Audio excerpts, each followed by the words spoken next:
Hello everyone, welcome to another video. It's that time of the week again where we take all the cars that we've driven this week around the Pudsey Street circuit and see which is fastest. Let's start with the Ginetta G55 Super Cup. We drove this car in a video about Croft in the Circuits of the World video.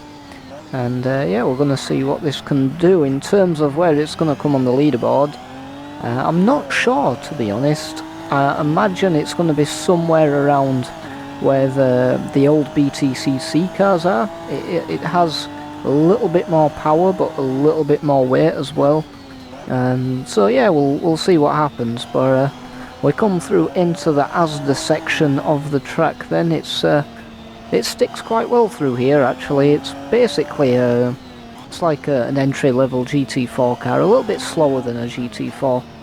There is obviously a GT4 version of this car as well, but it handles pretty well actually, and it's got decent enough power down the straights. I was struggling a little bit with the anti-lock, without having anti-lock brakes and no traction control, of course. You'll see some of the tyre marks on the track, but we come through these S's here.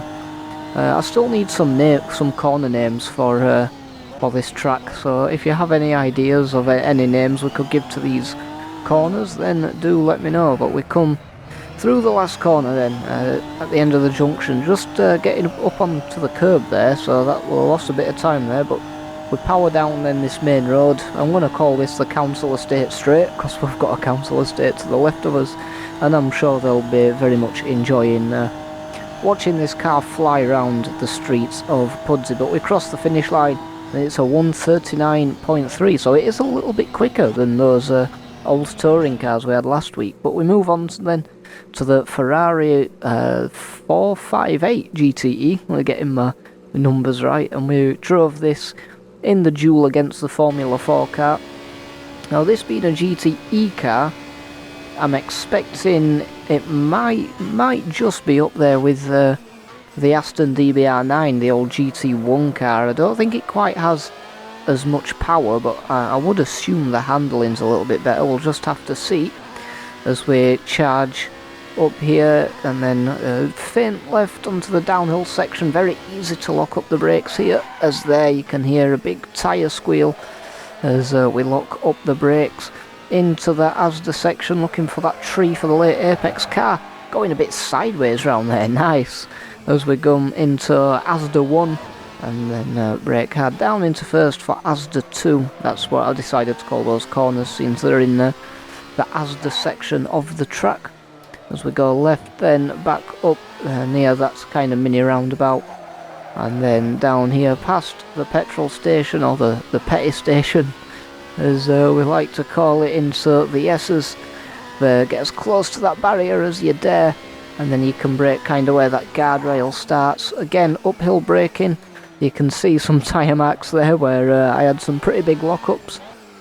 But we come round at the last corner then, and downhill to launch us on to the Council Estate Straight. I have shortened the gears a bit on this to get the maximum top speed we can out of it, and let's see what we can do then, looking for those yellow lines on the road surface. That's where the start-finish line is, and it's going to be a 1:35.485 or a 1:35.5.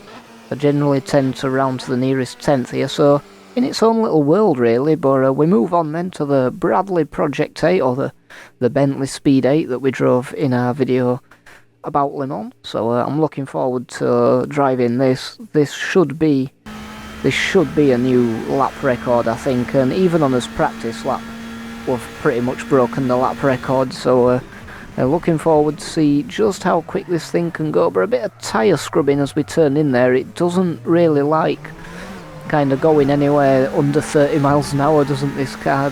It's not meant to, it's not really designed for this kind of thing. We chuck it in to the left-hander, and keeping it nice and tight to the apex, bring it to the left of the track so we can go right and get the power back down. You don't really get it out of second gear through the Asda sections. We just clipped the curb a little bit there. That might have been a little bit of body damage, but that's alright.